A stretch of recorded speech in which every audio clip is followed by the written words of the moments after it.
তো চুলে রিপ্লাই করার আরে মূর্খর বাচ্চা, ওটাকে রিপ্লাই না, ওটাকে অ্যাপ্লাই বলে। তো দেখি তুমি কি অ্যাপ্লাই করছো, মানে রিপ্লাই করছো। কি গুলো নিয়েছি বলো তো?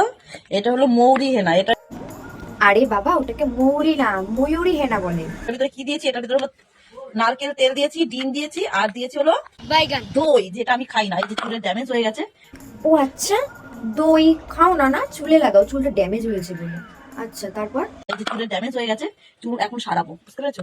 তো যার যার চুলে ড্যামেজ হয়ে গেছে, মৌরি হেনা কিন্তু খুবই ভালো জিনিস। আর কি করে মাখতে হয় হ্যাঁ, দেখি দেখি কি করে মাখো তুমি।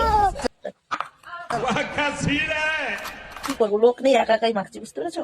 আচ্ছা, তো থাকবে কেন? সারাদিন পাছা দুলিয়ে দুলিয়ে নাচলে কি কেউ আর তোমার পাশে থাকবে? তোমার কাজ না থাকতেই পারে বাবা, সবার তো কাজ আছে, তাই না?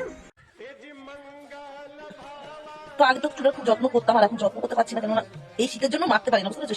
এত শীত পড়েছে। হ্যাঁ, এত শীত পড়েছে, মাখবে আর কি করে, তাই না? তার মানে অনেকদিন চান গ্যাপও দিয়েছো, তাই না? শীত পড়েছে, তো শীতে কি কেউ আর চান করে নাকি? যে চুলে একটু যত্ন করবো, করতে পারছি না।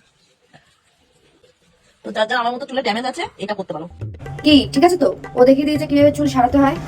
একদম কোনো পার্লারে যাওয়ার কোনো ব্যাপারই নেই, বেকার পয়সা খরচা করে কি হবে। তার দিয়ে তোমরা যারা যারা দই খাও না, তারা ওই দই দেবে ওর মধ্যে, আর ডিম দেবে, আর মৌরি। মৌরি এটা তো আছেই, ওটা মাথায় দেবে, একদম চুল হেভি সেরে যাবে ভাই, সেই সেরে যাবে। বেকার পার্লারে গিয়ে পয়সা পয়সা করে দিতেই হবে না। Heavy heavy.